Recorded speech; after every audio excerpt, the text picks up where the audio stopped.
আমার নবীজি সালমান ফার্সির পরামর্শ নিয়ে গোটা মদিনাকে সেভ করার জন্য বিশাল 3 মাইল লম্বা পরীক্ষা খনন করতে নিলেন। কোদাল মারলেন আমার নবীজি। রাসূল নিজে কোদাল মারতেছেন, নবীজি সবার আগে কোদাল মারতেছেন। কোদাল মারতে মারতে নবীজির কোমরটা পর্যন্ত কুঁজো হয়ে গিয়েছিল খন্দকে।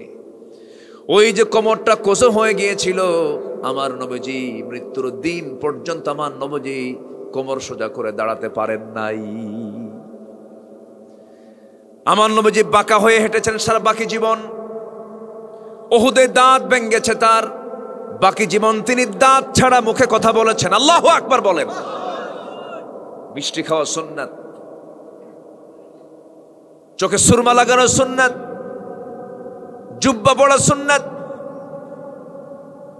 এরপর আর কি পাগড়ি পড়া সুন্নাত, দাঁড়িয়ে রাখা সুন্নাত। বিশ্বাস করছি, মানবো, সওয়াব আছে।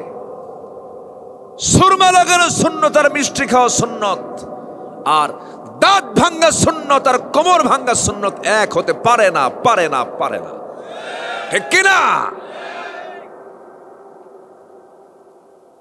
সেই খন্দকের পরীক্ষা খনন যখন করছিলেন, 4 দিন না খাওয়া। কয়দিন? 4 দিন। আমার নবীজির 2টা টাইম সবচেয়ে বেশি কষ্টের গেছে। একটা হলো তায়েফে গিয়ে। কোথায় গিয়ে? তায়েফ। 3 জায়গায়, তায়েফ, উহুদ এবং খন্দক। খুব কষ্ট হয়েছে আমার নবীজির। সবচেয়ে বেশি রক্ত ঝরেছে উহুদে এবং খন্দকে। নবীজি চরম ক্ষুধার্ত, 4 দিন না খাওয়া। কয়দিন বলেন? 4 দিন। আমার নবীজি জুব্বার নিচে পাথর বেঁধেছেন পেটে, ক্ষুধার যন্ত্রণা সহ্য করতে পারছেন না। অনেকেই টের পায় নাই, কিন্তু জাবির টের পেয়েছেন। কে পেয়েছেন টের? জাবির রাদিয়াল্লাহু আনহু টের পেয়েছেন। টের পেয়ে দেরি করলেন না, সোজা বাড়িতে চলে গেছেন। বাড়িতে গিয়ে বলছে, বউ আমার শোনো, আমার নবীজি না খাওয়া ছোট্ট একটা ছাগল তো আছে, ছাগলটা জব করে দিয়ে গেলাম। ছাগলটা তুমি সুন্দর করে রান্না বান্না করো। আমার নবীর প্রিয় খাবার হলো কিছু রুটি, কিছু ছাগলের গোশত। বউ বলে দিল, জাবির শোনো, রাসূলকে একা কি বলে আসবা? জোরে জোরে বলবা না কানে কানে বলবা? জোরে জোরে বললে সবাই জেনে যাবে। সবাই চলে আসলে কেমন করে মেহমানদারি করব? ইন্নাল হামদালিল্লাহিল আকরামিল্লাযী খালাকাল ইনসানা ওয়া কাররামা ওয়া 'আল্লামাহু মিনাল বায়ানি মা লাম ইয়া'লাম। فسبحان الذي لا يحصى امتنانه باللسان ولا بالقلم. نشهد أن لا إله إلا الله وحده لا شريك له،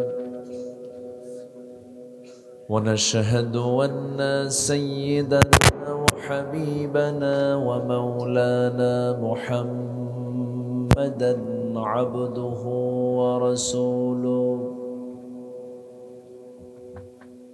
الذي أرسله بالحق بشيرا ونذيرا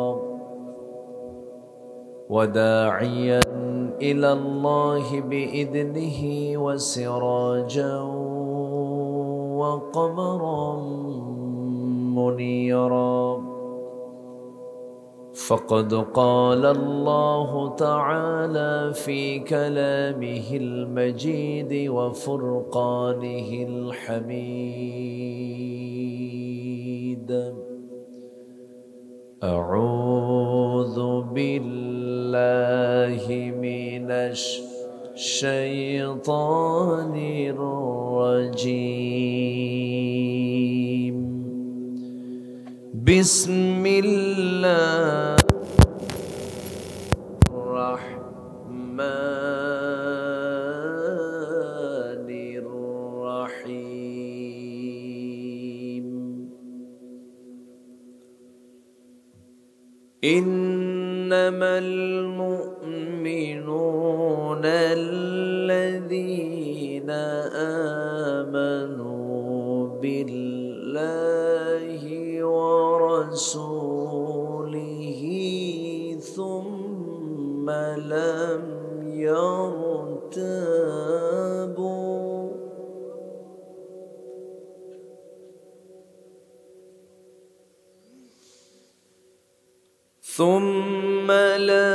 يرتابوا وجاهدوا بأموالهم وأنفسهم في سبيل الله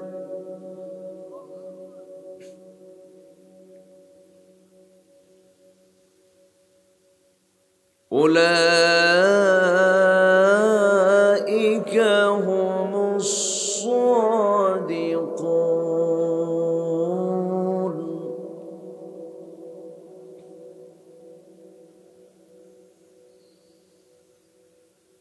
قل أتعلمون الله بدينكم والله يعلم ما في السماوات وما في الأرض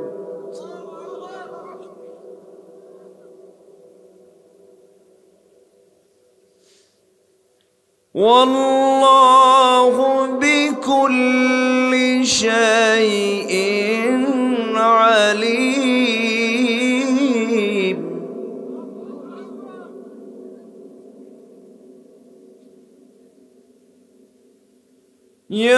يمنون عليك أن أسلموا قل لا تمنوا علي إسلامكم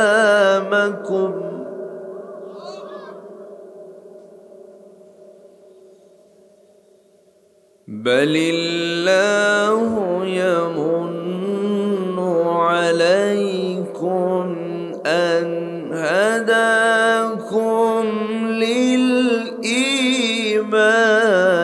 إن كنتم صادقين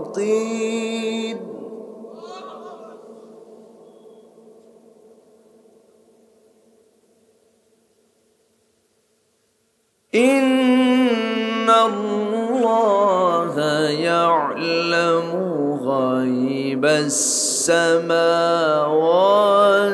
والأرض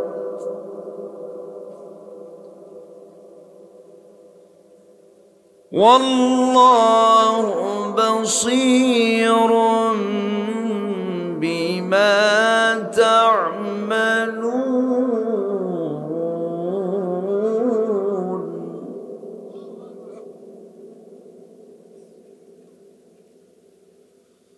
الله أكبر بسم الله الرحمن الرحيم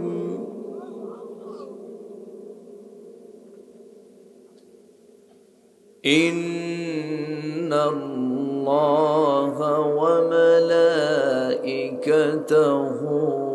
يصلون على النبي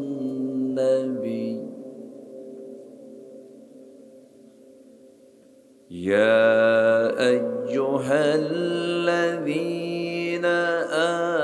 آمنوا صلوا عليه وسلموا تسليما اللهم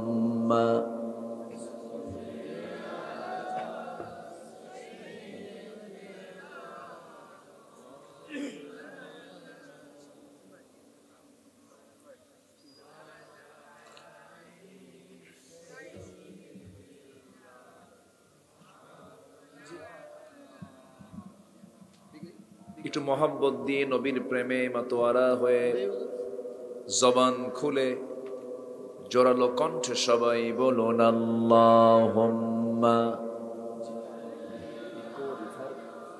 দরকার নেই, সাউন্ড ক্লিয়ার করে দিলেও খুব কম। وعلى آل سيدنا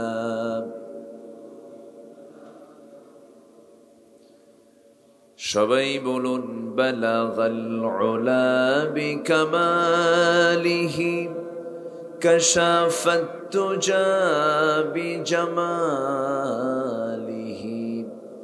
হাসনাত জামিউ খিসালিহি সাল্লু سورة يوسف بداري حكمة لقمان ما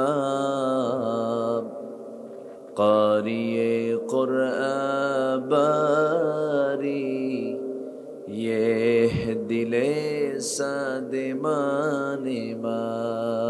بلغ العلا بكماله كشف التجى بجماله حسنت جميع خصاله سلوا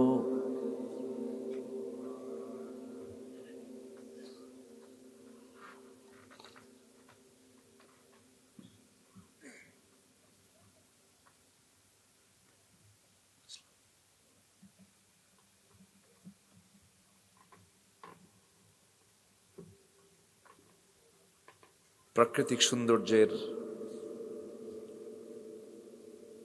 এক অপরূপ লীলাভূমি, পাহাড় বেষ্টিত অঞ্চল, সবুজ শ্যামলে ভরা মৌলভীবাজার জেলার জুড়ি উপজেলার পশ্চিম হরিরামপুর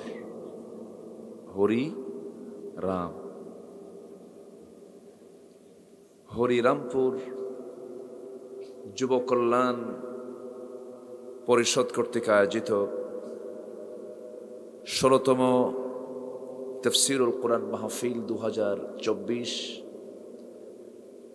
১৪ই জানুয়ারিতে অনুষ্ঠিত আজকের এই মহতী মাহফিলের সম্মানিত সুযোগ্য সভাপতি জনাব ইদ্রিস আলী,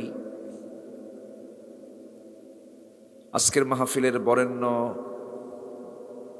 অতিথিবৃন্দ, বিশেষ করে আমার পূর্বে কথা বলেছেন আমার অনুজ, আমার স্নেহধন্য নন্দিত আলেম দ্বীন মুহতারাম মাওলানা কারি আফতাব আহমদ হাফিজাহুল্লাহ, মঞ্চে বসে আছেন আমার খুব কাছের মাওলানা ডাক্তার ফখরুদ্দিন পাঠান, মুহতারাম মাওলানা আব্দুর রহিম সরকার, উপস্থিত হাজারাত উলামায়ে কেরাম, ফদলা ইজাম, সুশীল সমাজ, জাতির শ্রেষ্ঠ সন্তান শিক্ষক মণ্ডলী, জাতির বিবেক সাংবাদিক বৃন্দ, সামনে উপস্থিত দূরে কাছের বিভিন্ন স্থান থেকে ছুটে আসা কালেমার ঝান্ডাবাহী, তৌহিদের পতাকাবাহী, দ্বীন ইসলামের মুজাহিদ, প্রাণ প্রিয় সম্মানিত দ্বীনি ভাইরা, আড়ালে বসে আছেন শ্রদ্ধেয়া সম্মানিতা মা বোনেরা। আলোচনার সূচনায় আনুষ্ঠানিকতার মধ্য দিয়ে আমার পক্ষ থেকে আবারও দিল খোলা সালাম, আসসালামু আলাইকুম ওয়া রাহমাতুল্লাহি ওয়া বারাকাতুহু। সবাই কেমন আছেন? আমারও প্রশ্ন করছেন যে আল্লাহ তাআলা আমাকে তো আপনার মতোই আপনার কাতারই রেখেছেন, আলহামদুলিল্লাহ। সারাদিনের সকল কাজকর্মের ইতি টেনে এই শীতকালের এই প্রচণ্ড শৈত্য প্রবাহে এই গভীর সময়ে, গভীর রাত্রিতে যে সময় বিছানায় থাকার কথা, ঠিক সেই সময় আমরা বসে আছি কোরআনের টানে জান্নাতের বাগানে। যিনি কবুল করলেন এমন একটি জায়গায় বসার জন্য, সেই মহান রবের শানে বলছি আলহামদুলিল্লাহ। জোরে বলছি আলহামদুলিল্লাহ। চিৎকার মেরে বলছি আল্লাহুম্মা ইন্নী আসআলুকা আল হুদা ওয়াত তুকা ওয়াল আফাফা ওয়াল গিনা। সবাই বলি আল্লাহুম্মা লাকা আসলামতু ওয়া বিকা আমানতু ওয়া আলাইকা তাওয়াক্কালতু ওয়া ইলাইকা আনাবতু ওয়া বিকা খাসামতু। আমরা আল্লাহ তাআলার শুকর আদায় করে নিলাম। সম্মানিত হাজিরিন, আমার আগে যিনি কথা বলেছেন অত্যন্ত চমকপ্রদ সুরেলা কণ্ঠ দিয়ে দিক নির্দেশনামূলক খুব দামি দামি কথা বলেছেন। আমি শেষ ক্লাসে বসেছি, যতক্ষণ আছি আমাকে সময় দেওয়া যাবে তো? সবাইকে সময় দেবেন? জোরে বলি ইনশাআল্লাহ। আমি আমার অভ্যাস অনুযায়ী কোরআনে কারীমের গুরুত্বপূর্ণ একটি সূরা 49 নম্বর সূরার শেষ দিকের 4টি আয়াতে কারীম আমি তেলাওয়াত করেছি। এই আয়াতগুলোকে সামনে রেখে কিছু কথা আমি বলতে চাচ্ছি। আল্লাহ তাআলা যেন আমার মুখ থেকে ওই কথাগুলোই বের করে দেন যে কথাগুলো মুসলিম উম্মার জন্য এই মুহূর্তে দারুণ প্রয়োজন। জোরে বলি আল্লাহুম্মা আমিন। সম্মানিত উপস্থিতি, আমরা যে সময় এখানে একত্রিত হয়েছি, গোটা পৃথিবী 700 কোটি মানুষের এই দুনিয়ার 200 কোটি হলো মুসলমান। এই 200 কোটি মুসলমানের প্রাণ প্রিয় জায়গা হলো আল্লাহর ঘর কাবা, বাইতুল্লাহ। এরপর আমার প্রিয় নবীজির মাকবারা মদিনা মুনাওয়ারা, এবং আরেকটি গুরুত্বপূর্ণ ঘর আছে যা হলো মুসলমানদের প্রথম কিবলা, বাইতুল আকসা, যা ছিল আমার বিশ্ব নবীজির মেরাজের রাতের ট্রানজিট, যেখানে আমার নবীজি সকল পয়গম্বরদের উপস্থিতিতে নামাজের নেতৃত্ব তিনি দিয়েছিলেন। সেই বাইতুল আকসা এটাও মুসলমানদের একটি অত্যন্ত ঐতিহাসিক এবং গুরুত্বপূর্ণ একটি জায়গা। কিন্তু আমরা এমন একটি সময় এখানে একত্রিত হয়েছি যে সময় মুসলমানদের হার্ট, যা সুলাইমান আলাইহিস সালাম নির্মিত এই বাইতুল আকসাকে অবরুদ্ধ করে রাখা হয়েছে। ইহুদির বাচ্চারা আমার নবীর সময়ও জ্বালাতন করছে, আমার নবীর খাবারের মধ্যে বিষ প্রয়োগ পর্যন্ত করেছে, অসংখ্য পয়গম্বরকে দুনিয়া থেকে বিদায় করেছে। আজও গোটা পৃথিবীর মানবতার বিস্ফোরণ হলো ইহুদির বাচ্চারা, ঠিক কিনা? এবং চরিত্র ধ্বংস করার যত মাধ্যম, মুসলমানদের সংস্কৃতি ধ্বংসের যত ষড়যন্ত্র, সকল ষড়যন্ত্রের মূল হোতা, মূল কিরণক হচ্ছে এই ইহুদির বাচ্চারা। সম্মানিত ভাইয়েরা, আমরা সেই সময় এখানে একত্রিত হয়েছি যে সময় পিতা সন্তানের দ্বারা নির্যাতিত হয়, সন্তান পিতাকে দাম দেয় না, মেয়ে তার বাবার কথা শোনে না, ছাত্র শিক্ষককে পিটায় কয় সোজা হও। যে সময় স্নেহ এবং শ্রদ্ধা শুধু বইয়ের কাগজে দেখা যায়, যে সময় কর্মী নেতাকে মারতে উদ্যত হয়, নেতার বক্তব্যের মাঝেই কর্মীদের সিয়ার ফিকে ফিকি দেখা যায়, এই যে উশৃঙ্খলপনা, এই যে অনিয়মতান্ত্রিক সামাজিক যে সিচুয়েশন, এগুলো কিন্তু আমরা লক্ষ্য করছি।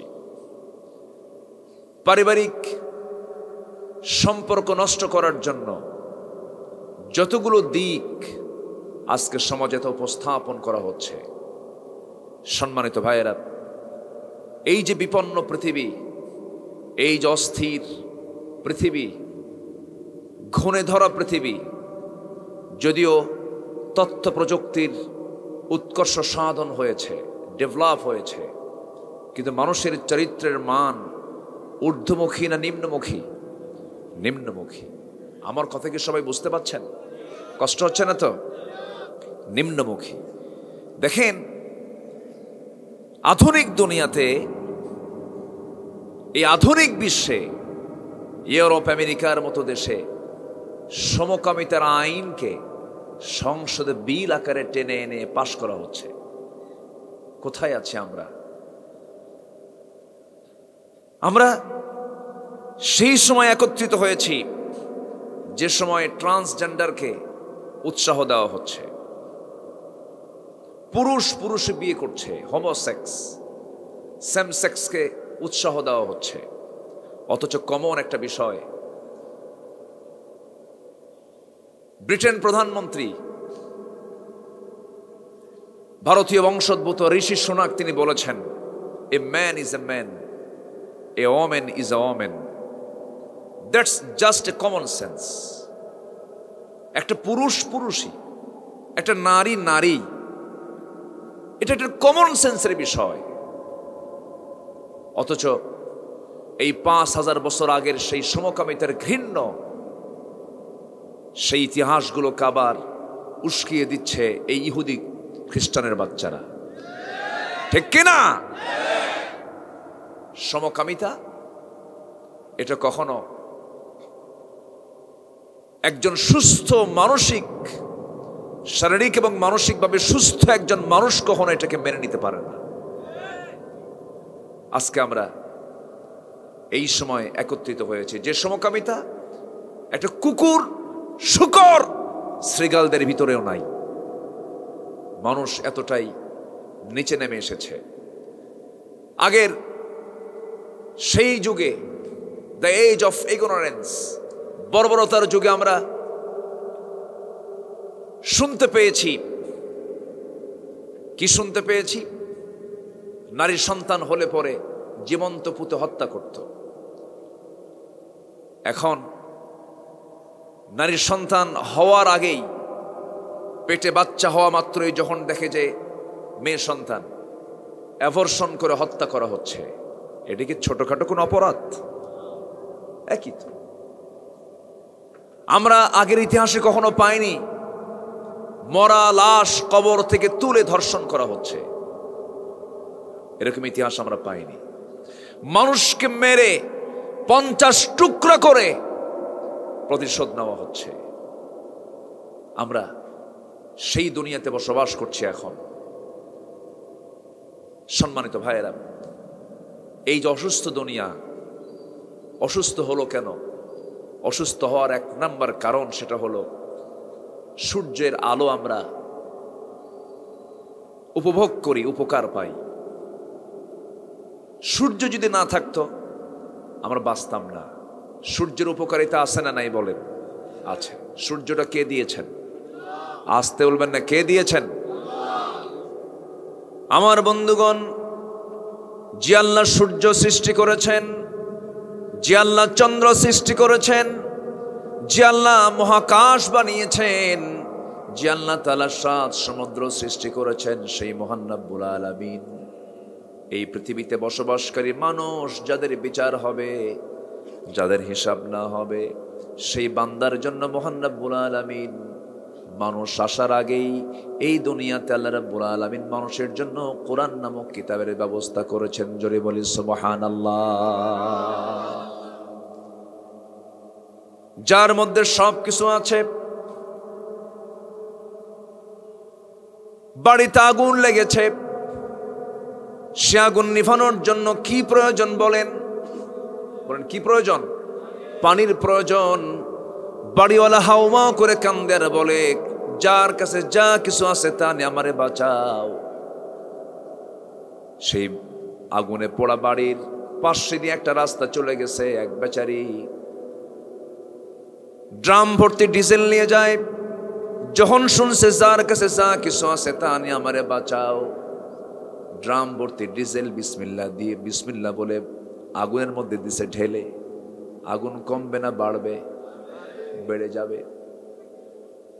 আরেকজন যাচ্ছিল ভ্যান ভর্তি লাকড়ি খড়ি নিয়া, যখন শুনছে যার কাছে যা কিছু আছে তা নিয়ে আমারে বাঁচাও, ভ্যান ভর্তি লাকড়ি বিসমিল্লাহ বলে দিছে ঢেলে। আমার বন্ধুগণ, আগুন নিভানোর জন্য তো পেট্রোল ডিজেল নয়, আগুন নিভানোর জন্য তো অকটেন আর লাকড়ি খড়ি নয়।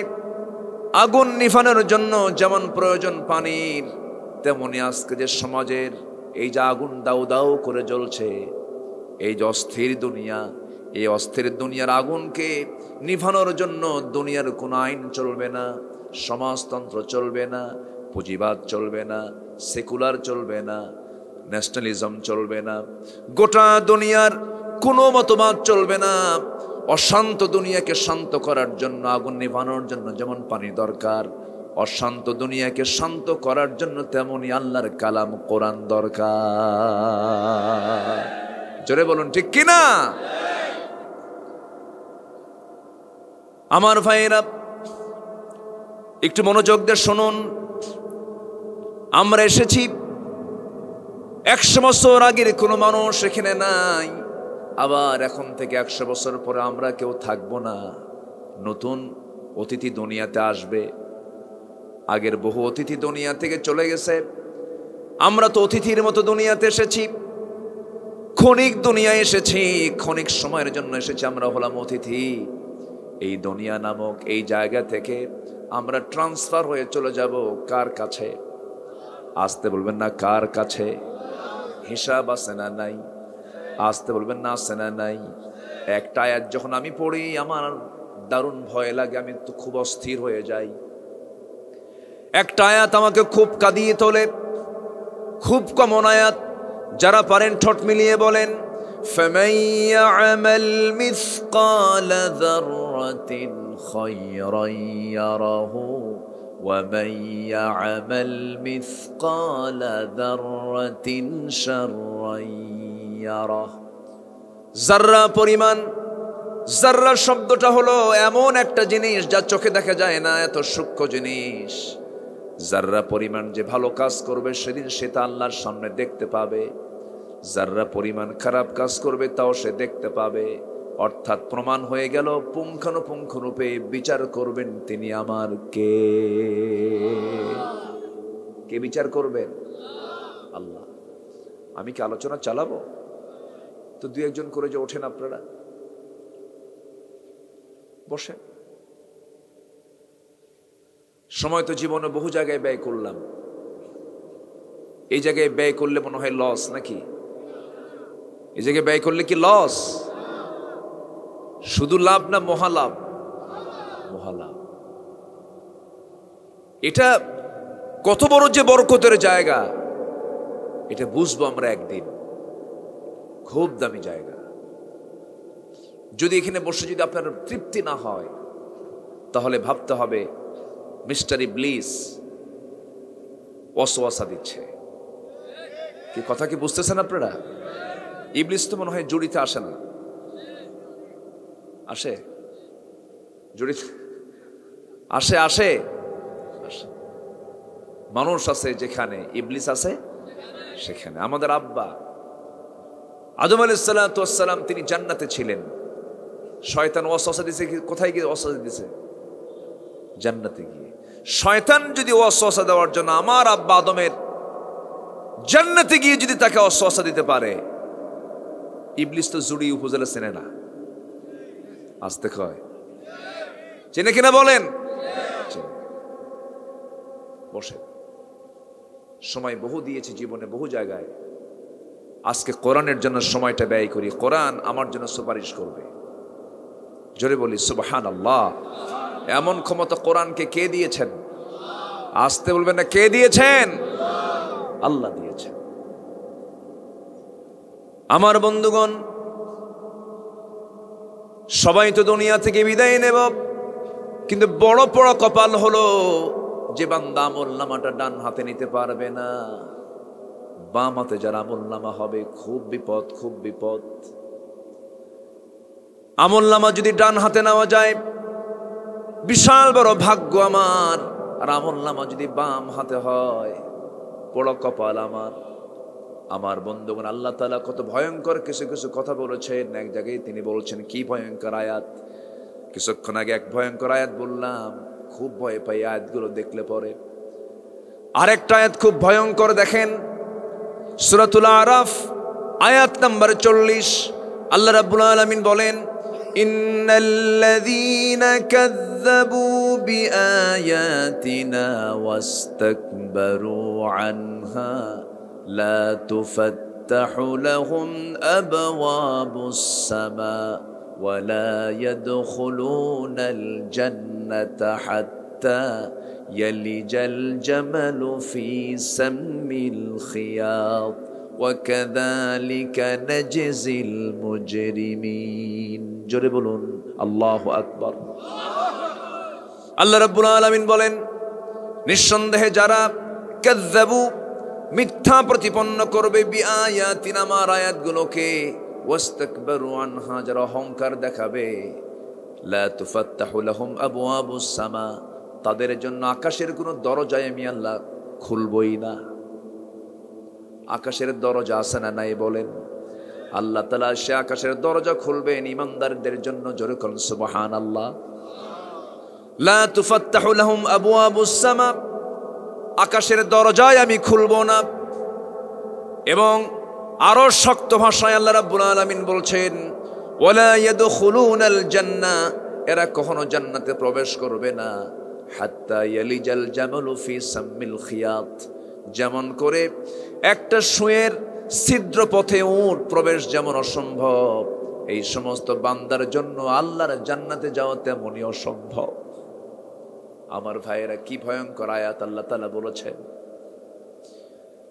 আল্লাহ তাআলা আবার বলছেন, বান্দারে তুই আমার জন্য যদি চোখের পানি ফেলে ফেলে কাঁদিস, আমি আমার আরশ আজিম থেকে প্রত্যেক রাত্রিতে আমি তোকে মাফ করার জন্য, আমি 7 আকাশের উপর থেকে আমি প্রথম আকাশে আসি আমি তোকে মাফ করার জন্য।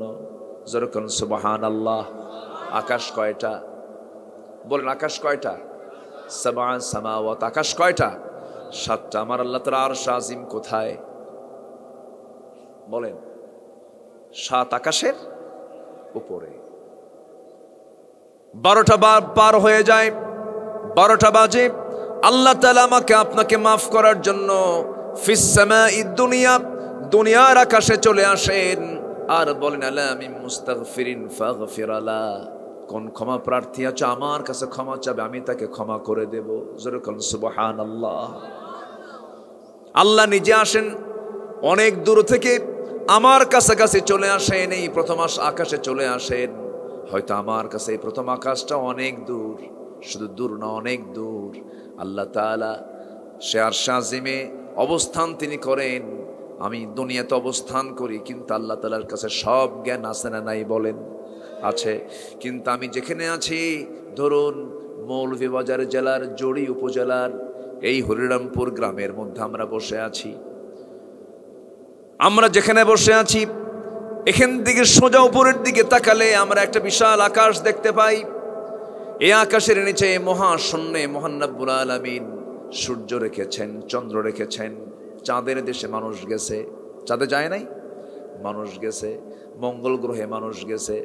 মানুষ যদি বলে চাঁদ দেখলাম, মঙ্গল গ্রহ দেখলাম, তারকার দেশ দেখব, সূর্যের কাছে তো যাওয়া সম্ভব না। সূর্যের তাপ আছে না নাই? সূর্য পৃথিবী থেকে 13 লক্ষ গুণ বড়। ওই সূর্যের চাইতে কিছু তারকা আছে, বেটেল জুইস, সুপারনোভা আড্ডা নামক কিছু তারকা আছে। এক একটা তারকা সূর্যের চাইতে 33 কোটি গুণ বড়। মনে হয় বড় কম হয়ে গেছে? জোরে কর না সুবহানাল্লাহ। আরো জোরে বলুন সুবহানাল্লাহ। মানুষ চাঁদ দেখলো, মঙ্গল গ্রহ দেখলো। মানুষ যদি বলে তারকার দেশে একটু দেখতে যাব, জোনাকির মতো মিটিমিটি করে জল আমাদের চোখে ধরা পড়ে সেই তারকা। পৃথিবীর সবচেয়ে নিকটবর্তী তারকার নাম হলো প্রক্সিমা সেন্ট্রাই। প্রক্সিমা সেন্ট্রাই নামক সেই তারকার দেশে যদি কোনো বান্দা যেতে চায়, পৃথিবীর কোনো যানবাহন নিয়ে চলবে না, বিমান দিয়ে চলবে না, হেলিকপ্টার দিয়ে চলবে না। চেষ্টা করা যেতে পারে নভোযান দিয়ে।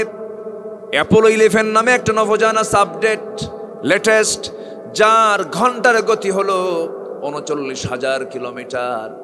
এই গতিবেগে যদি কেউ সেই অ্যাপোলো 11-এ চড়ে যদি সেই তারকার উদ্দেশ্যে রওনা দেয়, সেই সবচেয়ে নিকটবর্তী তারকার দেশ প্রক্সিমা সেন্ট্রাই যেতে সময় লাগবে 1,15,000 বছর মাত্র। যাবেন কারা কারা? হাত তুলে।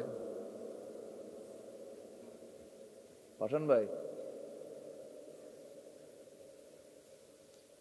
যাবেন? সম্ভব? আজ থেকে যাওয়া সম্ভব? যাবেন কোন দিন, বাঁচবেন কয়দিন? 1,15,000 বছর শুধু সবচেয়ে নিকটবর্তী তারকার দেশে যেতে সময় লাগবে। আল্লাহু আকবার। আরো জোরে আল্লাহু আকবার।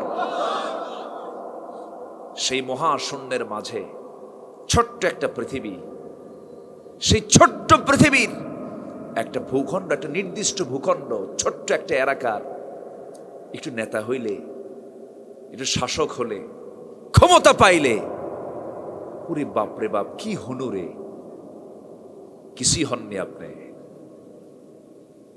বহু রাজা মহারাজা বিদায় হয়ে গেছে।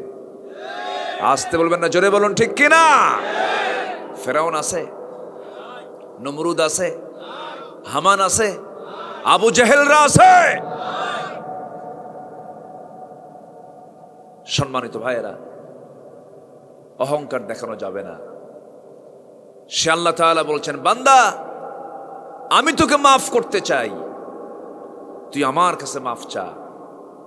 তুই 3টা কাজ কর, আমি নিজে আমার দফতর থেকে, আমার অফিস থেকে আমি তোকে চারিত্রিক সনদ দিয়ে দেব। যেরকম সুবহানাল্লাহ। আমরা চারিত্রিক সনদ, সত্যবাদিতার সনদ আমরা কার কাছ থেকে নিতে চাই? আল্লাহর কাছ থেকে। আমার বন্ধুগণ, সূরাতুল হুজুরাত থেকে আমি তেলাওয়াত দিয়ে শুরু করেছি। প্রথম আয়াতে আল্লাহ রাব্বুল আলামিন 3টা কাজের কথা বলেছেন। 3টা কাজ যদি করো, আমার দফতর থেকে আমি তোমাকে সত্যবাদিতার সার্টিফিকেট দেব।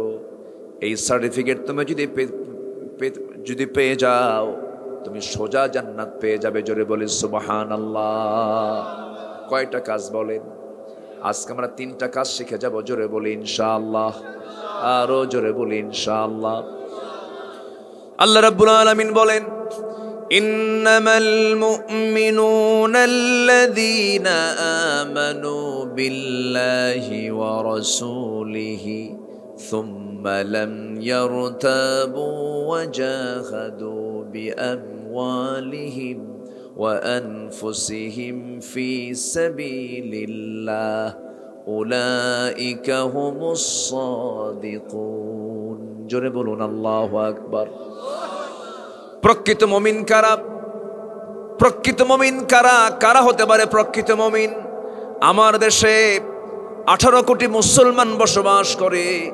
এই 18 কোটি মুসলমান নামাজি বেশি না বেনামাজি বেশি? আসতে বলবেন, নামাজি বেশি না বেনামাজি বেশি? বিড়ি খাওয়া বেশি না বিড়ি ছাড়া বেশি? হ্যাঁ, বিড়ি খাওয়া বেশি। দাড়িওয়ালা বেশি না দাড়ি ছাড়া বেশি? হ্যাঁ, দাড়ি ছাড়াই বেশি। কোরআন পড়তে পারে বেশি না পড়তে পারে কম? কম। কোরআনটাও ভালো করে পড়তে পারে না, নামাজও পড়ে না, মুখের কোনো সূরাতটাও ঠিক নাই। তাহলে আমরা মুসলমান 18 কোটি বসবাস করি বাংলার জমিনে, বেনামাজি বেশি, কোরআনটা পড়তে পারে না, নেশাক্রান্ত বেশি, বিড়ি খাওয়া লোক বেশি, মুখে দাড়িও নাই। কেমন চরিত্রের মুসলমান আমরা হলাম? আমার বন্ধুগণ, আল্লাহর কাছে যত অপরাধ আছে এর মধ্যে সবচেয়ে বড় অপরাধ হলো নামাজ ছেড়ে দেওয়া। ঠিক কি না? বুকটা ফেটে যায় যদি প্রশ্ন করি আমার দেশে মসজিদ বেশি না মুসল্লি বেশি? বলেন বলেন কি বেশি? এখন মসজিদই বেশি। এখানে মসজিদ, ওখানে মসজিদ, মহল্লায় মহল্লায় মসজিদ। রাগ করছে একজন, বলে রাগের ঠেলায় বলে আমার দাদার জায়গার মসজিদ, আরেকজনকে তোর দাদার জায়গায় মসজিদে নামাজই পড়বো না, আমার দাদার জায়গায় মসজিদ বানাবো। গ্রামের এক মাথায় মসজিদ, আরেক মাথায় মসজিদ, মাঝখানে মসজিদ, মুসল্লি নাই। ফজর নামাজ মুসল্লি শূন্য। ফজর নামাজে মাত্র 3 জন মুসল্লি মাঝে মাঝে খুঁজে পাওয়া যায়। 1 নাম্বার ইমাম, 2 নাম্বার মুয়াজ্জিন, 3 নাম্বার খাদেম। এই হলো মসজিদের মুসল্লির দশা। কিন্তু ইসলামী সমাজের বৈশিষ্ট্য হলো, বিশেষ করে একটি আদর্শ সমাজের বৈশিষ্ট্য হলো, আদর্শ সমাজের মসজিদগুলো বিশেষ করে জোহর হোক, আসর হোক, মাগরিব হোক, এশা হোক, সবচেয়ে বেশি মুসল্লি জমা হবে জমার চাইতে বেশি হলো ফজর নামাজে।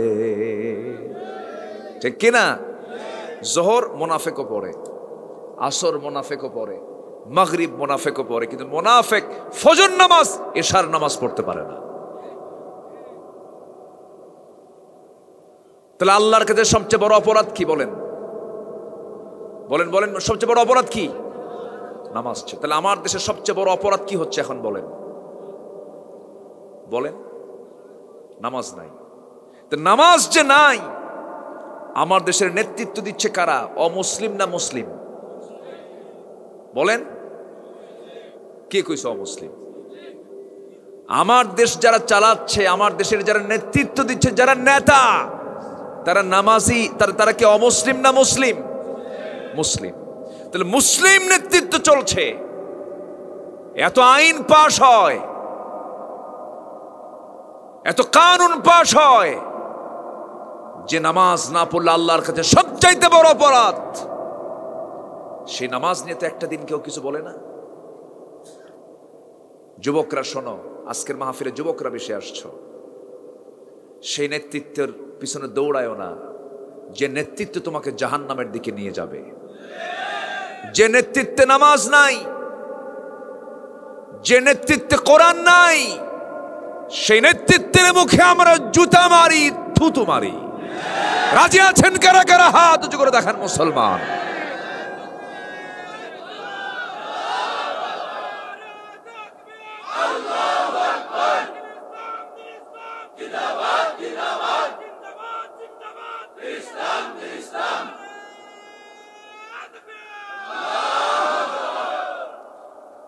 কষ্ট পেলেন নাকি? আজকে আমি সবাইকে একটা বিষয় অনুরোধ করব, যারা আসছি জীবনে আর 1 ওয়াক্ত নামাজ ছেড়ে দেব না। যুব সমাজ মাহফিলের ডাক দেয়, ম্যাক্সিমাম যুব সমাজ মাহফিলে যুবকরাই তো আয়োজন করে। কোথাও কি দেখছেন মাহফিলের পোস্টারে বিশাল বুড়া সমাজ কর্তৃক আয়োজিত? দেখছেন কোথাও? দুনিয়া আল্লাহকে দেখা সম্ভব নয়, কোনো ক্রমে সম্ভব নয়। দুঃখজনক হলো সত্য, আমার দেশের কিছু নাকি দরবারের পীররা নাকি আল্লাহকে দেখে।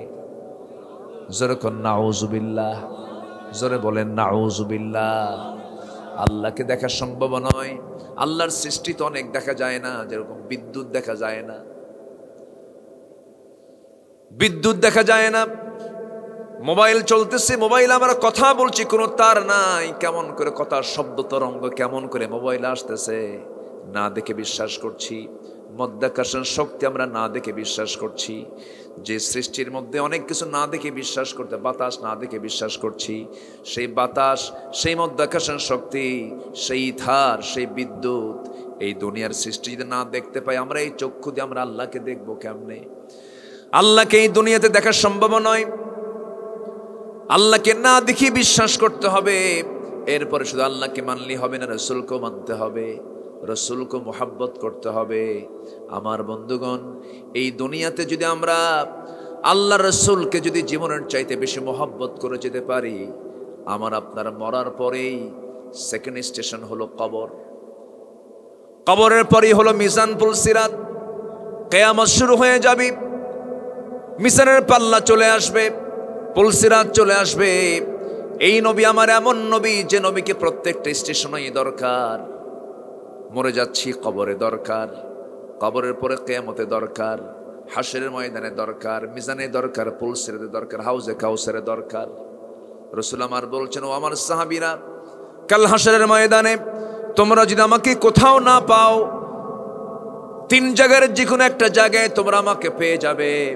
নাম্বার 1 হলো তোমরা আমাকে খুঁজবে হলো মিজানের পাল্লায়, সেখানে যদি না পাও তোমরা আমাকে খুঁজবে হলো পুলসিরাতের কাছাকাছি, পুলসিরাতেও যদি না পাও তোমরা আমাকে পেয়ে যাবে হাউজে কাউসারে।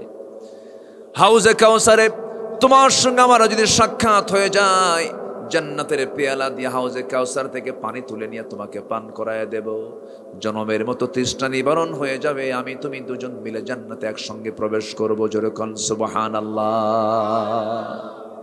সেই নবীর প্রতি মুহাব্বতের দরকার আছে না নাই?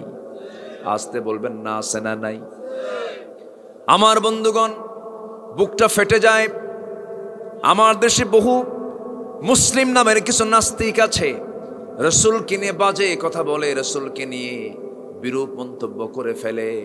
প্রায় প্রায় বলে, আমরা প্রায় প্রায় আমাদের কানে আসে, রসুলকে নিয়ে বাজে কথা বলে, রসুল নাকি জেনাকার।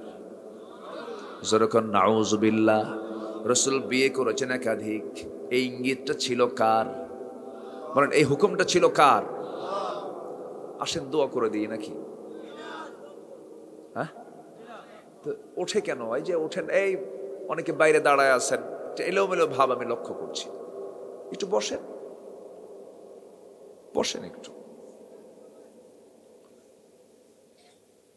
আর একটু সময় আমি কথা বলবো, খুব যে আমি কষ্ট দেব তা নয়, অনেক রাত হয়েছে। আমার ভাইয়েরা, রসুল বিয়ে করেছেন কার অর্ডারে? আসতে বলবেন না, কার অর্ডারে? রসুল প্রথম বিয়ে করেছেন কুমারী নারীকে না, বিবাহিতা নারীকে, বিধবা নারীকে বিয়ে করেছেন। আমার নবীর বয়সের 15 বছরের বড় একজন বয়স্কা নারীকে তিনি বিয়ে করেছেন। আমার আম্মা জান খাদিজাকে বিয়ে করেছেন আমার রসুল। তার জীবনের যৌবনটা শুরু করলেন, বিধবা নারীর পাশে দাঁড়ালেন। আমার নবীজির 24 বছর পার হলো, 50-এর কাছাকাছি বয়স যখন, তখন আম্মা জান খাদিজা দুনিয়া থেকে বিদায় নেবেন। সেই সময় রসুলকে লক্ষ্য করে বলছেন, ইয়া রাসূলুল্লাহ, মনে হয় বাঁচব না, দুনিয়া থেকে আমি বিদায় নিয়ে নেব। আমি জীবনে তেমন কোন আমল করতে পারি না, ইয়া রাসূলুল্লাহ, আমি আপনার কাছে কোনোদিন কোনো কিছু চাই নাই, সব সম্পদগুলো আমি আপনার হাতে তুলে দিয়েছি। আমি আজকে আপনার কাছে কয়েকটা জিনিস চাই, কি চাও খাদিজা বলো? বলছেন, ইয়া রাসূলুল্লাহ, আমার জীবনে তেমন কোন আমল নামা নাই, কবরকে দারুণ ভয় পাই, কবরকে দারুণ ভয় লাগে আমার। ইয়া রাসূলুল্লাহ, মেহেরবানি করে সেই কবরে আমার লাশটা রাখার জন্য কাউকে দায়িত্ব দিবেন না, আপনি নিজে বিশ্বনবী আপনার বরকতি হাতে পিঠে বহন করে আমাকে কবরে রেখে আসবেন। নবীজি বলছেন, খাদিজার কি করব বলো? এবার বলছেন, ইয়া রাসূলুল্লাহ, কবরে মাটিতে দাঁড়ায়া থাকবেন, প্রশ্নকারী ফেরেশতা চলে আসবে, আমার তেমন যোগ্যতা নাই, মেহেরবানি করে আমার পক্ষ থেকে আপনি সালামের জবাবগুলো, প্রশ্নের জবাবগুলো দিয়ে দিবেন, আপনি আমার চেহারাটা কিবলামুখী করে দিবেন। রাসূল বলছেন, খাদিজা, তুমি আমার কাছে কোনোদিন মুখ ফুটে চাও নাই, আজকে তুমি যা বললাম তা অক্ষরে অক্ষরে পালন করব। আম্মা জান খাদিজা দুনিয়া থেকে বিদায় নিলেন। নিজের পিঠে বহন করে লাশটা কবরের দিকে নিয়ে চলে গেলেন। মাকবারায়ে মুআল্লাহ এখনো মক্কায় সাক্ষী হয়ে আছে। আমার নবী মাকবারায়ে মুআল্লাতে নিয়ে চলে গেলেন, তিনি মক্কায় মারা যান। পর্দার বিধান আসার আগেই তিনি দুনিয়া থেকে বিদায় নেন। আম্মা জান খাদিজাকে কবরের শোয়া দিয়া কবরের মাটিতে দাঁড়ায় আছেন, নবীর কান্না থামে না। আমার নবী এমন কোনো দিন নাই যে দিন আমার রাসূল খাদিজার জন্য কাঁদেন নাই। সেই খাদিজাকে বিদায় দিচ্ছেন, কবরে দাঁড়ায় আছেন। ফেরেশতা জিবরিল বলছেন, ইয়া রাসূলুল্লাহ আপনি কেন দাঁড়ায় আছেন? জবাব দেবার জন্য। এবার জিবরাইল বলছেন, খাদিজার জবাব দেবার জন্য কাউকে লাগবে না, খাদিজার জবাব দেবার জন্য আরশ আসিমের মালিক আল্লাহ তাআলাই যথেষ্ট। যে আল্লাহ তাআলা নিজে আম্মাজান খাদিজাকে সালাম দিয়েছেন, আল্লাহু আকবার বলেন। এত একজন দামি নারী, এত একজন দামি নারী, ভয় কিসের? কবরের। কিসের ভয় বলেন? কিসের ভয়? কবরের। আর আমার দেশের কিছু মুরিদ আছে, বন্ড দরবারের মুরিদ কয়, পীরের তো মুরিদ হইছি, পীরের ঠ্যাং ধরে জান্নাত পার হয়ে জাহান্নামে যাব, যা তুই জাহান্নামে। লাইয়ান জুহাদুম মিনকুম বিআমালিহি, কোন বান্দা নাজাত পাবে না তার আমল দিয়া, নাজাত পাবে না তার আমল দিয়া, নাজাত পাবে না, আমল দিয়ে নাজাত পাবে না। এক সাহাবী বললেন, ইয়া রাসূলুল্লাহ ক্বালু আনতা, সাহাবীরা বললেন আপনি কি? রাসূল বলেন, আমিও নাজাত পাবো না। ইল্লা আইয়াতাগাম্মাদানি আল্লাহ, তবে আল্লাহ তাআলা আমাকে রহমতের চাদর দিয়ে পরিবেষ্টন করবেন, আল্লাহ তাআলা আমাকে মাফ করবেন। জোরে কোন সুবহানাল্লাহ, জোরে বলি সুবহানাল্লাহ। সেই বিশ্ব নবীর প্রয়োজন সবার জীবনে আছে না নাই বলেন? আসতে বলবেন না, আছে না নাই? আছে। আমার নবীজি খাদিজাকে বিদায় দিয়ে চলে আসলেন। আমার নবীজিকে বিয়ের অর্ডার দিলেন আল্লাহ রাব্বুল আলামিন। রাসূল নিজে বলেন, আমার খাদিজা যদি আমার জীবনের শেষ সময় পর্যন্ত থাকতো, আল্লাহ রাব্বুল আলামিন আমাকে দ্বিতীয় বিবাহের কোনো অর্ডার দিতেন না। অর্থাৎ এখান থেকে প্রমাণিত হয়ে গেল রাসূল যে বিয়েগুলো করেছেন সম্পূর্ণ অর্ডার ছিল কার? আসতে বলবেন না কার? খাদিজাকে বিয়ে করেছেন হলো হাদিসকে সংরক্ষণের জন্য। আমার ভাইয়েরা, রাসূল তো বলেছেন, দিনের আলোতে আমি যা করি, রাতের আধারে আমি যা করি, সব মানুষের সামনে ওপেন করে দাও, কোনো কিছু আড়াল করে রেখো না।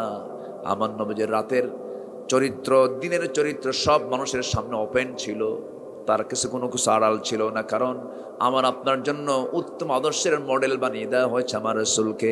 লাকাদ কানা লাকুম ফি রাসূলিল্লাহি উসওয়াতুন হাসানা লিমান কানা ইয়ারজুল্লাহ ওয়াল ইয়াউমাল আখির ওয়া যাকারাল্লাহ কাসীরা।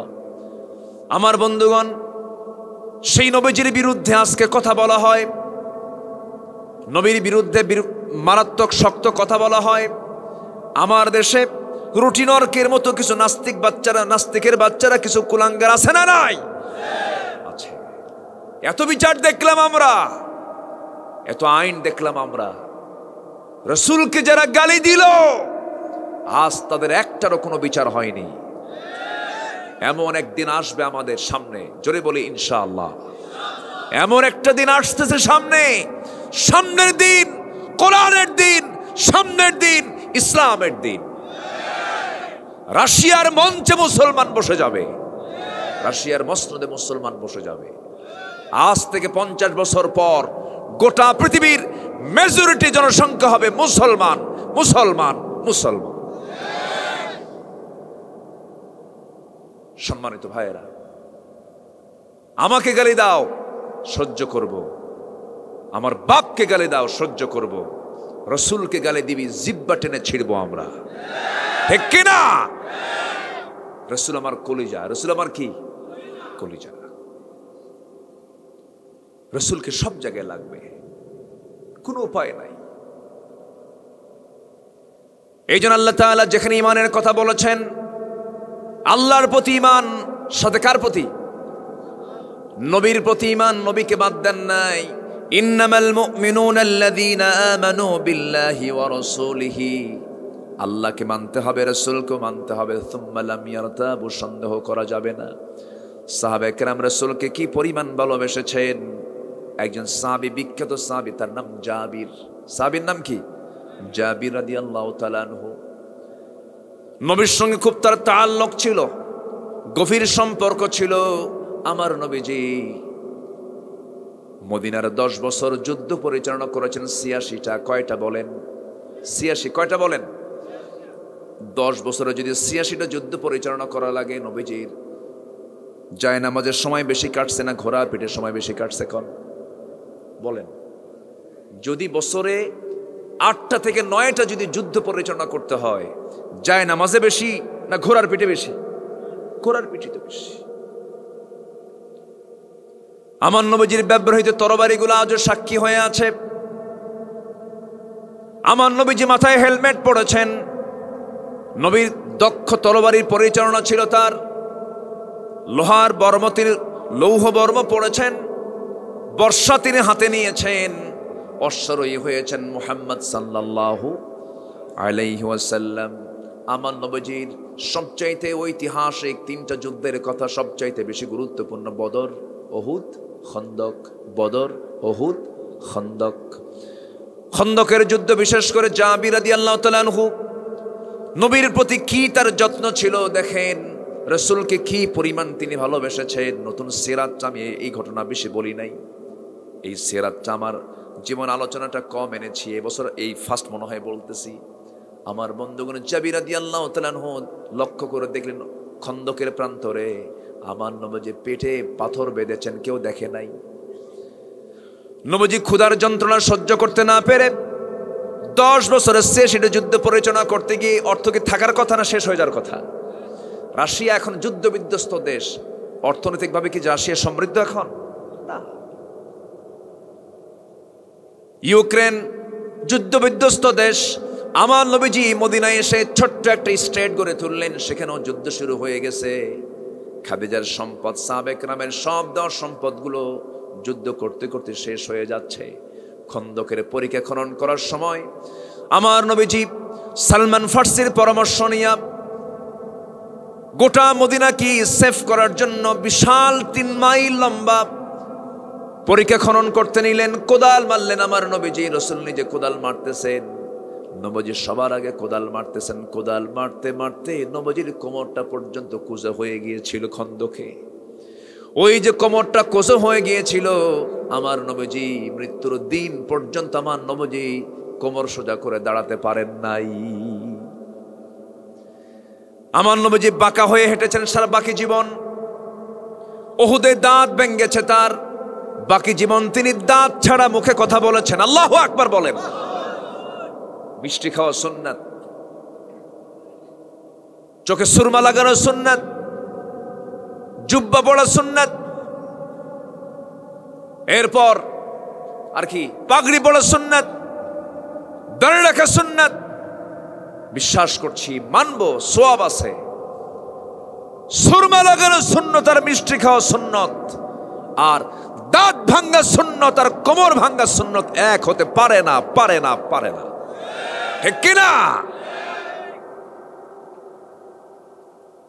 সেই খন্দকের পরীক্ষা খনন যখন করছিলেন, 4 দিন না খাওয়া। কয়দিন? 4 দিন। আমার নবীজির 2টা টাইম সবচেয়ে বেশি কষ্টের গেছে। একটা হলো তায়েফে গিয়ে। কোথায় গিয়ে? তায়েফ। 3 জায়গায়, তায়েফ, উহুদ এবং খন্দক। খুব কষ্ট হয়েছে আমার নবীজির। সবচেয়ে বেশি রক্ত ঝরেছে উহুদে এবং খন্দকে। নবীজি চরম ক্ষুধার্ত, 4 দিন না খাওয়া। কয়দিন বলেন? 4 দিন। আমার নবীজি জুব্বার নিচে পাথর বেঁধেছেন পেটে, ক্ষুধার যন্ত্রণা সহ্য করতে পারছেন না। অনেকেই টের পায় নাই, কিন্তু জাবির টের পেয়েছেন। কে পেয়েছেন টের? জাবির রাদিয়াল্লাহু আনহু টের পেয়েছেন। টের পেয়ে দেরি করলেন না, সোজা বাড়িতে চলে গেছেন। বাড়িতে গিয়ে বলছে, বউ আমার শোনো, আমার নবীজি না খাওয়া ছোট্ট একটা ছাগল তো আছে, ছাগলটা জবাই করে দিয়ে গেলাম। ছাগলটা তুমি সুন্দর করে রান্না বান্না করো। আমার নবীর প্রিয় খাবার হলো কিছু রুটি, কিছু ছাগলের গোশত। বউ বলে দিল, জাবির শোনো, রাসূলকে একা কি বলে আসবা? জোরে জোরে বলবা না কানে কানে বলবা? জোরে জোরে বললে সবাই জেনে যাবে, সবাই চলে আসলে কেমন করে মেহমানদারি করব? রাসূল যেন দুই একজনকে সাথে নিয়ে চলে আসে। জাবির রাদিয়াল্লাহু আনহু নবীর সামনে চলে গেলেন, গিয়ে দাঁড়ালেন, দাঁড়িয়ে কানে কানে বলছেন, ইয়া রাসূলুল্লাহ, আমি আপনাকে টের পেয়েছি, আপনার পেটে পাথর বেঁধেছেন, খুব কষ্ট আপনার হচ্ছে, বাড়িতে ব্যবস্থা করেছি, আমি আপনার জন্য ছোট্ট একটা ছাগি জবাই করেছি, আপনি আমার বাড়িতে চলেন। আমার নবীজি দারুণ খুশি হলেন। খুশি হয়ে দাঁড়ায়া গিয়া সব সাহাবা একরামকে ডাক দিয়ে বলছে, ও সাহাবীরা, ও মুজাহিদরা, জাবির আমাদেরকে দাওয়াত দিয়ে গেল, চলো আমরা সবাই মিলে যাই। সুবহানাল্লাহ। বউ কি কইছে একটু কানে কানে বলেন। এইদিকে রাসূল শুনে কি করলেন? সবাইকে দিলেন দাওয়াত। এটাই হচ্ছে নেতা। আল্লাহু আকবার বলেন। একা একা খেতে চাও, দরজা বন্ধ করে খাও। হ্যাঁ, যত রক্ত লাগে দেব, প্রয়োজনে লোক পাঠাবো, মাগার আমি যাব না। এই সমস্ত নেতৃত্বের মুখে জুতা মারা দরকার। আমার নবীজি বললেন, সাহাবী শোনো, তোমরা কি জানো জাবির দাওয়াত দিছে? আমার নবীজি সব সাহাবীকে নিয়ে, প্রায় 600 সাহাবী কিতাবে আসছে, নিয়ে চলে গেছেন। এই 5-6 কেজির ওজনের একটা ছাগল জবাই করছে বাড়িতে। জাবির রাদিয়াল্লাহু তাআলা আনহু বউয়ের সামনে গিয়ে দাঁড়ালেন। যখন শুনতে পেলেন, দেখতে পেলেন তার স্ত্রী, সব সাহাবী তার বাড়িতে জমা হয়ে গেছে, স্বামীকে ডাক দিয়ে বলে, স্বামী আমার, আস্তে আস্তে বলতে বললাম, আপনি জোরে বলছেন কেন? আমি তো আস্তেই কইছি, কাম হয় নাই। রাসূল সবাইকে দাওয়াত দিয়ে নিয়ে আসছে। আমার নবীজি বললেন, জাবির, তোমার বউটাকে বলে দাও, যে পাতিলে ছাগির গোশতগুলো রান্না হয়েছে, সেই পাতিল থেকে যেন তরকারিগুলো, গোশতগুলো যেন অন্য কোথাও না রাখে, তার মধ্যে যেন রেখে দেয়, ডেকের উপরে যেন রাখে, শুধু বিসমিল্লাহ যেন বলে। আস্তে করে সেখান থেকে রুটি আর বের করবে, আর গোশত বের করবে। এটাকে কখনো কোথাও অন্য কোথাও সে বাড়বে না, রাখবে না। এবার রাসূল বলছেন, শোনো, কাউকে দায়িত্ব দেব না, আমি রাসূল নিজেই দায়িত্ব নিলাম। নবীজি নিজেই বন্টন করা শুরু করলেন। 600 সাহাবী তৃপ্তি ভরে খেলো, গোশত কমে নাই, রুটিও কমে নাই।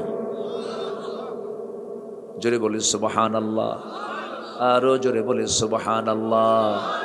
বরকত দেওয়ার মালিককে, আরো বলছেন, বরকত দেওয়ার মালিককে। বরকত চাইবো আমরা কার কাছে? রিজিকের ফয়সালা কার ফয়সালা? আল্লাহর ফয়সালা। রিজিক তো আল্লাহর কাছ থেকে আসে। রিজিক নিয়ে যে বান্দা বেশি চিন্তা করে, তার ইমানের সমস্যা।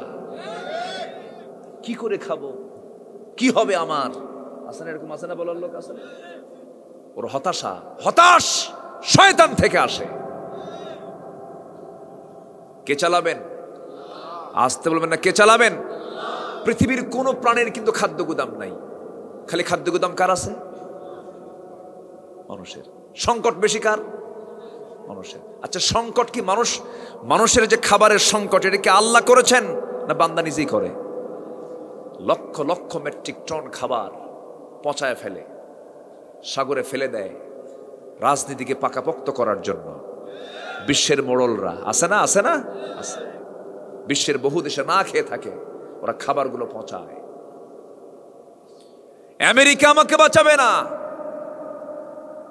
ব্রিটেন আমাকে বাঁচাবে না, রাশিয়া আমাকে বাঁচাবে না, ভারত আমাকে বাঁচাবে না। আমাকে বাঁচাবেন কে? আমাকে বাঁচাবেন কে? আমাকে আল্লাহ রক্ষা করবেন। সম্মানিত ভাইয়েরা, রিজিক আল্লাহর পক্ষ থেকে আসে। টাকা পয়সার মালিক হলি যে আপনি সুখী তা নয়। গ্রামের লোক বেশি খায় না শহরের লোক বেশি খায়? বলেন তো। টাকা বেশি কাদের? শহরের। গ্রামের লোক খেতে বসলে প্লেট নিয়ে বসে না কি নিয়ে বসে? বল খেলাকে কি কয়? হ্যাঁ, তাগড়া। কি কয়? তাগড়া। তাগড়া নাই বসে, বল নিয়ে বসে। আর শহরের ধনী মানুষ প্লেট একখান নিয়ে বসে, তাও ফাঁকি প্লেট, ফাঁকি, গর্ত নাই, ফ্ল্যাট। কি খাবে? ডাক্তার বলে দিছে গম 300 টাকা, চাল 400 টাকা, মিষ্টি সামান্য 200 টাকা। খা। 1000 কোটি টাকার মালিক 100 টাকার গ্রামের মধ্যে থাকে, আর দিন এনে দিন খায় গ্রামের মানুষ। বল নিয়ে বসে 1 কেজি চাল খাওয়ার পরে কয় পেটের 1 কোনা ভরলে আরো কিছু দে। ঠিক কিনা? রিজিকের ফয়সালা কার? আল্লাহর কাছে চাবো আমরা। জোরে বলি ইনশাআল্লাহ, আর জোরে বলি ইনশাআল্লাহ। জাবির রাদিয়াল্লাহু তাআলা আনহু খুব খুশি হলেন, তৃপ্তি ভরে সবাই খেয়ে গেল। এই জাবির রাদিয়াল্লাহু আনহুর সঙ্গে আমার নবীজির বিশেষ সম্পর্ক ছিল। বাবার কিছু ঋণ রেখে, বাবা কিছু ঋণ রেখে চলে যায়। সেই ঋণ দাতারা সব এসে জাবিরের সামনে এসে দাঁড়িয়ে বলে, তোমার বাবার ঋণগুলো তুমি শোধ করো। রাসূলকে বললেন, রাসূল বললেন, জাবির, তোমার বাবার ঋণ শোধ করার দায়িত্ব তোমার, তবে আমি তোমার বাবার ঋণ শোধ করার জন্য আমি একটা ব্যবস্থা করে দিচ্ছি। তোমার খেজুর বাগানটা কোথায় আছে? খেজুর বাগানের মধ্যে খেজুর তেমন নাই। রাসূল শুধু একটা বাগানের মধ্যে এক দিক দিয়ে রওনা দিলেন, আরেক দিক দিয়ে বের হলেন, গোটা খেজুর বাগানটা খেজুর দিয়ে ভরে গেছে। যা ঋণ ছিল তা তো শোধ হয়েছে, আরো কিছু খেজুর রয়ে গেছে। আল্লাহু আকবার বলেন। বিশ্ব নবীর মতো মানুষ। আমার বন্ধুগণ, এই জাবির রাদিয়াল্লাহু তাআলা আনহু কোন একটা সফরে রাসূলের সঙ্গে যাচ্ছিলেন। বুড়া উট নিয়ে। কি উট নিয়ে? বুড়া উঠে তিনি চড়েছেন, উটটা চড়ে না। রাসূলকে বলছেন, হুজুর উট তো নড়ে না। আমার নবীজি কইলেন কি, লাঠি দিয়ে একটা মারলেন ঘুতা, এমন এক ঘুতা মারলেন সব উটকে ফেলে জাবিরের উট গেছে সবার আগে। সরকার সুবহানাল্লাহ। মদিনায় ফিরে আসার পর রাসূল বলছেন, জাবির উটটা বেচবা নাকি? কে বুড়া উট বেচলে তো ভালোই হয়। খুব খুশি হলেন তিনি। সেই বুড়া উটটা রাসূল কিনে নিলেন। রাসূল জাবিরকে খুব পছন্দ করতেন। কিনে নেওয়ার পর বলছেন, জাবির, এই উটটা আমি কিনলাম, তোমাকে টাকাটা দিলাম, উটও নেব না আমি, উটটাও তোমাকে আমি দান দিলাম, হাদিয়া স্বরূপ দিলাম, যাও। যেরকম সুবহানাল্লাহ। আমার বন্ধুগণ, এই দুনিয়াতে আমরা যখন চলবো ভালো লোকের সঙ্গে চলবো। জোরে বলি ইনশাআল্লাহ। সাহাবীরা সাহাবী হয়েছেন কার সংস্পর্শে এসে? বলেন, নবীর সংস্পর্শে এসে। আমরা এই দুনিয়াতে চলতে গিয়া ভালোর সংস্পর্শে থাকবো, ইমানদারের সংস্পর্শে থাকবো। যার একটা ভালো বন্ধু আছে তার চেয়ে বড় ভাগ্যবান মানুষ আর কেউ থাকতে পারে না। তাকওয়াবান বন্ধু কিয়ামতের দিনেও নিরাপদ। যদি কোনো বান্দার জান্নাত পেয়ে যায়, আল্লাহ এই সমস্ত বান্দাকে ডাক দিয়ে বলবেন, ও বান্দা, তুই যে জান্নাতে যাচ্ছিস, তোর দুনিয়ার জীবনে তোর কোনো প্রিয় বন্ধু আছে নাকি দেখ। আজকে তুই শুধু একা যাবি না, তোর প্রিয় বন্ধুদেরকে নিয়েও তুই জান্নাতে চলে যাবি। যেরকম সুবহানাল্লাহ। তাহলে বন্ধু বানাবো কি গাঁজাখোর রে? কারে বন্ধু বানাবো? যাকে দেখলে আল্লাহর কথা মনে হবে, যাকে দেখলে নবীর কথা মনে হবে, যাকে দেখলে আখিরাতের কথা মনে হবে, তারাই হবে আমাদের বন্ধু। ঠিক কিনা? আল্লাহ কবুল করুন। জোরে বলি আমিন। 3টা কাজ। কয়টা কাজ শিখে যাব আমরা? 3টা কাজ। আমার বন্ধুগণ, 1 নাম্বার হলো ঈমান। 1 নাম্বার কি? ঈমানটাকে টিকে রাখতে হবে, ঈমানকে মজবুত করতে হবে। ঈমান আছে, আমল নাই, কাম হবে না। আমল আছে, ঈমান নাই, তাও কাম হবে না। ঈমানও লাগবে, আমলও লাগবে। ঈমানটা পাকাপোক্ত রাখতে হবে। যে কোনো মূল্যে ঈমানকে কখনো নষ্ট করা যাবে না। আমার দেশের বহু মানুষ আছে 300 টাকা হাতে পেলেই ঈমান বিক্রি করে ফেলে। আছে না? আছে। আপনি একজন চোররে আপনি সমর্থন দিলেন, চুরি করবে, সারা জীবন গুনাহ হবে আপনার আমলনামায়। রাস্তার টাকা মেরে খাবে, আপনার আমলনামায় গুনাহ হবে। ঠিক কি না? আমার বন্ধুগণ, নামাজ যেমন ইবাদত, কাউকে সমর্থন দাও ইবাদত। কোন কাজ ইবাদতের বাইরে নাই। আমার ভাইয়েরা, এই দুনিয়া ছেড়ে সবাই চলে যাব, ঈমানকে কখনো নষ্ট করব না। ঈমানটাকে টিকে রাখবো, সতের সঙ্গে থাকবো, ভালোর সঙ্গে আমরা থাকবো। আমার বন্ধুগণ, এই দুনিয়া থেকে অনেক আল্লাহর বান্দা দুনিয়া থেকে বিদায় নিয়েছেন, হাসতে হাসতে ফাঁসির মঞ্চে চলে গেছেন, কিন্তু বাতিল শক্তির কাছে মাথা নত করেন নাই। বড় ইমামের নাম হচ্ছে ইমামে আযম আবু হানিফা রাহমাতুল্লাহ আলাইহি। জেলখানায় তার মৃত্যু পর্যন্ত হয়েছে, বাতিল শক্তির কাছে মাথা নত করেন নাই। আমার দেশে এমন ইতিহাস আছে না নাই বলেন? 13 বছর কোনো দোষ নাই, 13 বছর কোরআনের পাখিটা 50 বছর খেদমত করে করে দুনিয়া থেকে বিদায় নিলেন। 13 বছর মানবতর জীবন যাপন করলেন, হাসি মুখে দুনিয়া থেকে বিদায় নিলেন। আমার বন্ধুগণ, এই দুনিয়াতে ওই জীবনটা আমরা গড়ব, গোটা দুনিয়ার মানুষ কাঁদবে, আর যে লোকটা মারা যাবে সেই লোকটা হেসে হেসে দুনিয়া থেকে বিদায় নেবে। আমি হেসে বিদায় নেব, দুনিয়াবাসী কাঁদবে আমার জন্য, এমন জীবন আমরা গড়ব। জোরে বলি ইনশাআল্লাহ, জোরে বলি ইনশাআল্লাহ। আমার বন্ধুগণ, কত সম্মান, কত যশ, কত খ্যাতি অনেকের জীবনে এসেছিল, কিন্তু তারা তা প্রত্যাখ্যান করেছেন। একজন নারীর কথা আমি প্রায় বলি, যে নারী ফেরাউনের ঘরে ছিলেন, কিন্তু ফেরাউনের ঘরে থাকলে হবে কি, ঈমানটা আছে না নাই বলেন? সেই মহিলার নাম কি বলেন? বলেন, সেই মহিলার নাম কি বলেন? আসিয়া। ফেরাউনের ঘরে থেকেও ঈমানটা টিকে রাখলেন, আর আজকে মুসলমানের ঘরে থাকার পরেও মহিলা মার্কেট ছাড়ে না, আছে না নাই? জুড়িতে মহিলা মার্কেটে যায় কি যায় না? ভালো, খুব বেশি কি জুড়ি থেকে জোড়ায় জোড়ায় যায় না একা একা যায়? জোড়ায় জোড়ায়, তাহলে তো সমস্যা নেই, স্বামী বউ গেলে তো সমস্যা নাই। হ্যাঁ, কে কে যায়? ও, স্বামী বিদেশ।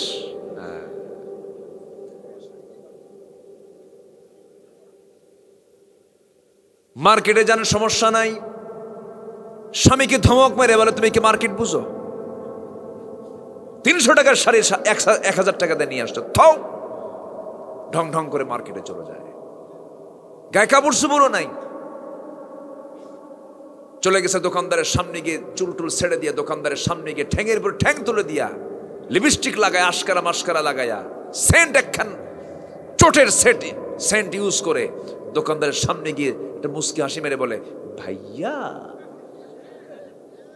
একটা শাড়ি দেখানো যাবে কি? দোকানদারও কম না, শাড়ি একখান বের করে নিজের গায়ে ডিসপ্লে করে বলে, আপা এই শাড়ি কিন্তু আপনাকে দারুণ মানাবে। ওটা আরেক বদমাইশ, আছে না নাই? এই নোংরামি গুলো করা যাবে না। আসিয়া ফেরাউনের ঘরে, ঈমান আছে না নাই? আছে। আসিয়া কোন নারী? ইমরাআত ফিরআউন। কোরআনে তার পরিচয় হলো কার বউ? কার বউ বলেন? ফেরাউন কি ছোটখাটো নেতা? ফেরাউন ছিল তৎকালীন দুনিয়ার একজন বড় জালিম শাসক, কিন্তু কি জালিম। সেই শাসকের বউ হলো আসিয়া। বলেন তো, চেয়ারম্যান বড় না চেয়ারম্যানের বউ বড়?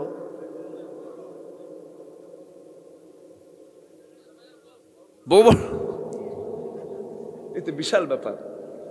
বউরে আপনারা এরকম ভয় পান? বউয়ের কথা শোনো না কে বলেন? সবাই শোনে, হুজুরও শোনে, চেয়ারম্যানও শোনে। তুমি কত বড় হুজুর আমার জানা আছে, বসো।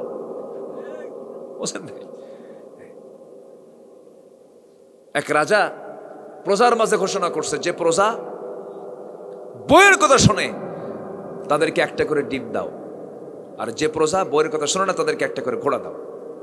গোটা দিন পার হয়েছে, সব খালি ডিম নিয়ে যায়, কেউ আর ঘোড়া পায় না, সবাই বইয়ের কথা শোনে। সন্ধ্যার আগ দিয়ে এক পাবলিক এসে বলে, জাহাপনা, জীবনে বইয়ের কথা আমি কোনোদিন শুনি নাই, যা আস্তাবল থেকে একটা ঘোড়া নিয়ে যা। ঘোড়া নিয়ে চলে গেছে বাড়িতে। বউ বলে, এই ঘোড়া পাইছো কই? কালো ঘোড়া, এটা কোনো কালার হলো? ঘোড়া পাইছো, লাল ঘোড়া নিয়ে আসবো, যাও এটা পাল্টা লাল ঘোড়া নিয়ে আসো। আবার ফিরে আসছে রাজার কাছে, এসে বলে, রাজা মশাই ঘোড়া তো হয় নাই। ফেরাউনের বউ এই সম্মান কি কম? এই স্ট্যাটাস কি কম? সামাজিক মর্যাদা অনেক, কিন্তু তার সামনে যখন ঈমান নিয়ে যখন প্রশ্ন হলো, আসিয়া বললেন, স্বামী, পৃথিবী একদিকে, আমার ঈমান একদিকে, আমি ঈমানের দিকেই থাকবো। যেরকম সুবহানাল্লাহ। আমার ওই মিসেস পদ নেওয়ার দরকার নাই। ফেরাউন বলল, আসিয়া তুমি এত বড় বেঈমান। দেখেন বেঈমান কি কয়, তুমি এত বড় বেঈমান, তুমি আমার সঙ্গে এমন আচরণ করলে আমি তোমাকে দুনিয়া থেকে বিদায় করে দেব। আসিয়া বলছেন, স্বামী আমার, আপনি আমাকে দুনিয়া থেকে বিদায় করে দিবেন ভালো কথা, কিন্তু আপনি কি জানেন আমার নাকের মধ্যে আমি জান্নাতের ঘ্রাণ পেতেছি। জোরে বলি সুবহানাল্লাহ। চোখের সামনে ফেরাউন বলে ফেলল, আসিয়া শোনো, তুমি এখনো সিদ্ধান্ত নিতে পারো, বলো দেখো দেখো কি করা যায়। এবার আসিয়া বলছে, স্বামী আমার, আমি আপনাকে পরামর্শ দেব, দুনিয়ার জীবন তো পার হবেই, আপনিও কালেমা পড়েন। ফেরাউন বলছে, আসিয়া শোনো, আমি জানি মুসা সত্য, মুসার আল্লাহ সত্য, কিতাব সত্য, পরকাল সত্য, কিন্তু মানা যাবে না। কেন কেন মানবেন না আপনি? আমার সিয়ার চলে যাবে। সিয়ারকে রক্ষা করার জন্য এমন বক্তব্য দেওয়ার মতো মানুষ এখনো আছে না নাই বলেন? আসতে বলবেন না, আছে না নাই? আচ্ছা, রাতকে দিন করছেন, দিনকে রাত করছেন ক্ষণিক জীবনের জন্য। না না, এগুলো করা যাবে না। অসৎ পন্থা অবলম্বন করা যাবে না, প্রতারণা করা যাবে না, ধোঁকাবাজি করা যাবে না। শেষ পর্যন্ত আসিয়া আলাইহিস সালাতু ওয়াস সালাম ফেরাউনের তোপের মুখে পড়ে গেলেন। ফেরাউন চূড়ান্ত সিদ্ধান্ত নিল তাকে দুনিয়া থেকে বিদায় করে দেবে। জল্লাদকে ডাকলো, হাতের মধ্যে করাত তুলে দিল। আসিয়া আলাইহিস সালাতু ওয়াস সালামের দুই হাত বেঁধে ফেলা হলো, দুই পা বেঁধে ফেলা হলো, চোখ বন্ধ করে ফেলা হলো। এমন সময় করাত যখন তার কপালে না হলো, ইবনে কাসির সহ অধিকাংশ তাফসীর আসছে, ওই সময় আসিয়া আলাইহিস সালাতু ওয়াস সালাম অত্যন্ত গুরুত্ব দিয়ে মনোযোগ দিয়া বুকটা উজাড় করে দোয়া করছেন। কার কাছে? আল্লাহর কাছে। আল্লাহ তাআলা তার দোয়াকে এত সুন্দর করে কবুল করে নিয়েছেন। তার দোয়াটা আল্লাহ রাব্বুল আলামিন কিয়ামত পর্যন্ত মানব জাতির জন্য তার দোয়াটা কোরআনের মতো কিতাবে কোট করে দিয়েছেন। তার কিতাব হলো তাওরাত। আর আসিয়ার দোয়াটা চলে আসছে কোথায়? কোরআনে। কি সুন্দর করে দোয়া করছেন, রব্বি বিনিলি ইনদাকা বাইতান ফিল জান্নাতি ওয়া নাজ্জিনি মিন ফিরআউনা ওয়া আমালিহি। আল্লাহ তুমি আমাকে বানায় দিবা ইনদাকা তোমার কাছে। আল্লাহকে বলছেন ইনদাকা তোমার কাছে, বাইতান একটা ঘর, ফিল জান্নাহ জান্নাতের মধ্যে। তুমি আমাকে এমন একটা ঘর আমাকে দিবা, বড় জান্নাত লাগবে না, ছোট্ট একটা ঘর দিবা, কিন্তু সেই ঘরটা হওয়া চাই তুমি আল্লাহ তোমার ঘরের সাথে, তোমার ঘরের দেওয়ালের সাথে। জোরে বলেন সুবহানাল্লাহ। কি সুন্দর করে দোয়া করলেন, সেই দোয়া মঞ্জুর হয়ে গেল। আসিয়া আলাইহিস সালাতু ওয়াস সালাম ঈমানকে রক্ষা করতে গিয়া পরিবার ছাড়লেন, স্বামী ছাড়লেন, দুনিয়া ছাড়লেন, সম্মান ছাড়লেন, ক্ষমতা ছাড়লেন, তবুও তিনি ঈমান হারা হলেন না, ঈমানটাকে টিকে রাখলেন। জোরে বলেন সুবহানাল্লাহ। আমার ঈমানটাকে টিকে রাখবো, জোরে বলি ইনশাআল্লাহ, জোরে বলি ইনশাআল্লাহ। নাম্বার 2 হলো সুম্মা লাম ইয়ারতাবু, যারা সন্দেহ করবে না, ঈমান আনার পরে যারা সন্দেহ করবে না। সন্দেহ তখনই আসবে না যখন আমরা কোরআনটাকে বেশি করে পড়ব। কোরআনটা বেশি পড়লে পরে জানা বেশি হয়ে যাবে। কোরআন যে বেশি জানবে সে কখনো সন্দেহের মধ্যে পড়বে না। কোরআন পড়বো আমরা বেশি বেশি, জোরে বলি ইনশাআল্লাহ, আরো জোরে বলি ইনশাআল্লাহ। 3টা কাজে কোনো লস না। 1 নম্বর আল্লাহর কালাম তেলাওয়াত করা, ইন্নাল্লাযীনা ইয়াতলুনা কিতাবাল্লাহ ওয়া আকামুস সালাহ ওয়া আনফাকু মিম্মা রাযাকনাহুম সিররান ওয়া আলানিয়াতান ইয়ারজুনা তিজারাতান লান তাবুর। 3টা কাজ যারা করবে তাদের কখনোই লস নাই। আল্লাহর কালাম তেলাওয়াত করা, নামাজ কায়েমের সংগ্রাম করা, আল্লাহর পথে গোপনে প্রকাশ্যে দান করলে সেই ব্যবসায় কোনো লস নাই। কার কথা? আসতে বলবেন না, কার কথা? আল্লাহর কথা। সুম্মা লাম ইয়ারতাবু, যারা সন্দেহ করবে না। নাম্বার 3 হলো ওয়াজাহাদু বিআমওয়ালিহিম ওয়া আনফুসিহিম ফি সাবিলিল্লাহ উলাইকা হুমুস সাদিকুন। নাম্বার 3 হলো যারা জিহাদ করবে। কার পথে? আসতে বলবেন না, কার পথে? জিহাদ করবে মাল দিয়ে, জান দিয়ে। আল্লাহ রাব্বুল আলামিন বলছেন এই 3টা কাজ করবে তুমি, আমার দফতর থেকে আমি তোমাকে সত্যবাদীর সার্টিফিকেট দিয়ে দেব। জোরে বলি সুবহানাল্লাহ। আল্লাহ এই 3টি কাজ আমল করার তৌফিক তুমি সবাইকে দিয়ে দাও। জোরে বলি আল্লাহুম্মা আমিন। আল্লাহকে বেশি করে ভালোবাসার তৌফিক দিয়ে দাও। নামাজ আমরা ছাড়বো না, জোরে বলি ইনশাআল্লাহ, আরো জোরে বলি ইনশাআল্লাহ, আরো জোরে বলি ইনশাআল্লাহ। 12টার গোড়ায় আমরা পৌঁছে গেছি। যতটুকুন হয়েছে আমরা বলে ফেলি আলহামদুলিল্লাহ, জোরে বলি আলহামদুলিল্লাহ। এই জুড়িতে আমি এসেছি আরো 10-12 বছর আগে। প্রথম এসেছি কাঁঠালতলিতে আজ থেকে 19 বছর আগে। 19 বছর। এই জনপদ আমার চেনা জনপদ, বহুবার এসেছি। আপনাদের এই জান্নাতি মুখগুলো দেখতে পেয়েছি, বারবার দেখি। আলহামদুলিল্লাহ। আল্লাহ যেন এই সম্পর্কের যারে জোড়াটা যেন আল্লাহ তাআলা একদম হাসরের আরশ আজিমের ছায়া পর্যন্ত যেন নিয়ে নেন। জোরে বলি আল্লাহুম্মা আমিন। এই আশাবাদ কামনা করছি। লম্বা সময় না পাড়ি দিয়ে আসুন ফজরের দিক তাকিয়ে যতটুকুন হয়েছে জি আমরা শেষ করব। এখন দোয়ার দিকে যাব। সবাই নামাজের মতো করে একটু বসি। সবাই বসুন।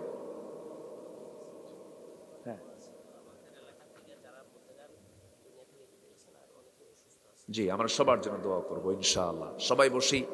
মা বোনদের কি বসার ব্যবস্থা নাই? সকালে ব্যবস্থা আছে। আগামীকালকে সকালে মহিলা সমাবেশ আছে। মাদের দিন বোঝার দরকার পুরুষের চাইতে মনে হয় একটু কম, নাকি? বেশিও না, সমান সমান কম। আবার বেশি আবার বলেন কেন? জান্নাত কি তাদেরটা বড় হবে নাকি বেশি? তাদেরও জানা দরকার, আমাদেরও জানা দরকার। এই জন্য আমি বলি, এই যে আজকের এই প্রোগ্রামে মেয়েরাও কিন্তু পাশে বসতে পারতেন যদি পর্দার ব্যবস্থা থাকতো। এটা করা যেতে পারে। আগামীকালকে সকালবেলা মহিলা সমাবেশ আছে, সেখানে মা বোনদেরকে পাঠায় দিবেন ইনশাআল্লাহ। তাদের দিন বোঝার দরকার আছে। আসুন আমরা কাল বিলম্ব না করে দোয়ার দিকে যাচ্ছি। সবাই আমরা একটু আস্তাগফার পড়ি। সুবহানাকাল্লাহুম্মা ওয়া বিহামদিকা আশহাদু আল্লা ইলাহা ইল্লা আনতা আস্তাগফিরুকা ওয়া আতুবু ইলাইকা। চিৎকার মেরে বলি, ইয়া আল্লাহ, আমার জীবনের সাগীরা কবীরা, ছোট বড় সব গুনাহ তুমি আল্লাহ মাফ করে দাও, মাফ করে দাও। জোরে বলুন ইয়া রাব্বাল আলামিন। আসুন আমরা আল্লাহর কাছে চাই, দোয়া করি। দোয়া করেন, আমি দোয়া করব, একজন আসেন দোয়া করেন। আচ্ছা জি, আমরা আল্লাহর কাছে চাই ইনশাআল্লাহ। আল্লাহ আমাদের সকল নেক মাকসুদ যেন কবুল করেন। অনেকে এখানে অনেক মাইয়াত কবরস্থ হয়েছেন, কবরবাসী অনেকেই আছেন। অনেকের আত্মীয় স্বজন দুনিয়া থেকে বিদায় নিয়েছেন। যে আব্দুল আউয়াল ভাইয়ের আব্বা দুনিয়া থেকে বিদায় নিয়েছেন, অনেকেই ইন্তেকাল করেছেন। আমরা সবার জন্য দিল থেকে দোয়া করব। আমরা হিংসা আনবো না উদারতা আনবো? মিথ্যা মুখ থেকে বের করবো না সত্য কথা বের করব? সত্য। একটা মানুষ যদি হিংসা মুক্ত হয় আর সত্যবাদী হয়, তার দোয়া কবুল হয়ে যায়। যে আসুন আমরা আল্লাহর কাছে চাই। আল্লাহুম্মা আমিন। রব্বানা যালামনা আনফুসানা ওয়া ইল্লাম তাগফির লানা ওয়া তারহামনা লানাকুনান্না মিনাল খাসিরিন। রব্বানা লা তুযিগ কুলুবানা বা'দা ইয হাদাইতানা ওয়া হাব লানা মিন লাদুনকা রাহমাতান ইন্নাকা আনতাল ওয়াহ্হাব। গভীর রাত, নিঝুম রাত, ঝিমানো রাত্রিতে চাঁদের মতো হাজারো মুসলমান নরনারী নিয়ে তোমার কালামের কয়েকটা আয়াতকে সামনে রেখে ঈমান শীর্ষক কিছু কথা বলার চেষ্টা করেছি। আয় আল্লাহ তাআলা, তোমার শাহী দরবারে কাঙ্গাল ভিখারীর মতো দুটো হাত পেতে আছে। আল্লাহ, গুনার দিকে নজর দিও না। বান্দা মনে করে তামাম জীবনের সমস্ত গুনাহগুলোকে তুমি আল্লাহ আমাদের মাফ করে দাও। জনম দুঃখিনী মা, জনম দুঃখী বাপজান যারা চলে গেলেন, জিন্দেগির গুনাহগুলো মাফ করে দাও।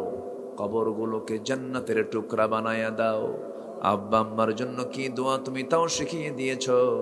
সবাই চক্ষু বন্ধ করুন, দিল থেকে আব্বা আম্মার জন্য বলুন, রব্বির হামহুমা কামা রব্বায়ানি সগীরা। রব্বির হামহুমা কামা রব্বায়ানি সগীরা। আয় আল্লাহ তাআলা, বিশেষ করে মাহফিলটার আয়োজন করলেন যারা, শোনার জন্য আসলেন যারা, বিনিময়ে কিয়ামতের কঠিন ময়দান, যেদিন কেউ কাউকে চিনবে না, সেই কঠিন মুসিবতের দিন এই মাহফিল সবার জন্য নাজাতের মাধ্যম তুমি আল্লাহ বানায়া দিও। আয় আল্লাহ তাআলা, তোমার বান্দাগুলো কিনা এমন সময় হাত তুলেছি মুসলমানদের পায়ের তলায় মাটি নাই। আয় আল্লাহ তাআলা, 180 কোটি মুসলমান, মেহেরবানি করে এই ক্রান্তি লগ্ন মোরের মতো একজন নেতা মুসলিম উম্মার জন্য তুমি আল্লাহ পাঠায়া দাও। মুসলমানদের বাইতুল আকসা তুমি আল্লাহ মুসলমানদের হাতে তুলে দাও। আয় আল্লাহ তাআলা, আমরা অনেকে হাত তুলেছি, আশেপাশে কত কবরবাসী শুয়ে আছেন, মুর্দারা শুয়ে আছেন, মেহেরবানি করে কবরের সমস্ত আযাবকে তুমি আল্লাহ দয়া করে মাফ করে দাও। অনেকের আব্বা আম্মা দুনিয়া থেকে বিদায় নিয়েছেন, কবরগুলোকে জান্নাতের টুকরা বানায়া দাও। সেই কোথায় আমেরিকা, একটা মেসেজ দিলে সঙ্গে সঙ্গে সমস্ত খবর জানা যায়, পাওয়া যায়, কিন্তু ঘরের কোণে শুয়ে থাকে মা কবরে, কোনো খবর আজ পর্যন্ত আমরা পাইনি। আল্লাহ গো, আব্বা আম্মা যারা চলে গেল, কবরটাকে তুমি আল্লাহ জান্নাতের টুকরা বানায়া দাও। হরিরামপুরের প্রত্যেকটা ঘরকে ইসলামের দুর্গ বানায়া দাও। যুবকদেরকে তুমি আল্লাহ কবুলের মঞ্জুর করে নাও। সবার নাম তো আমার জানা নেই, যার যা চাওয়া তুমি আল্লাহ দয়া করে পাওয়া করে দাও। দুনিয়া থেকে কোন দিন বিদায় নেব জানি না, যখন মরতে হবে রে তুমি আল্লাহ শহীদি মৌত কপালে জুটাইয়া দিও। আয় আল্লাহ তাআলা, কোন দিন মরবো জানি না, তবে যেদিন মরবো রে টান মেরে ঘর থেকে বের করে দেবে, জীবনের শেষ গোসলটা হয়ে যাবে, মরামুখ সব দেখে দেখে চলে যাবে। 24 ঘন্টা লাগবে না, মাথার চুলগুলো খসে খসে পড়বে। শ্যাম্পু দিলাম, কত কি দিলাম, কোনো কাজে আসবে না রে। 3 দিন যাবে না, চামড়াগুলো সব গলে গলে পোকার পেটের খাবার হয়ে যাবে। 7 দিন যাবে না, 7 দিনের মাথায় দেখা যাবে পেটের নাড়িভুড়ি সব চোখ মুখ কান নাক দিয়ে বের হওয়া শুরু হয়ে গেছে। মাত্র 3 মাসের ব্যবধান, সব মাটির সঙ্গে মিশে যাবে রে। কয়েকটা হাড় ছাড়া কিছুই পাওয়া যাবে না। ও আল্লাহ, তোমার কাছে ফরিয়াদ করি, তোমার পছন্দের বান্দা না হওয়া পর্যন্ত মরণ দিও না। মরণের সময় যখন চলে আসবে জবানে জারি করে দিও লা ইলাহা ইল্লাল্লাহু মুহাম্মাদুর রাসূলুল্লাহ।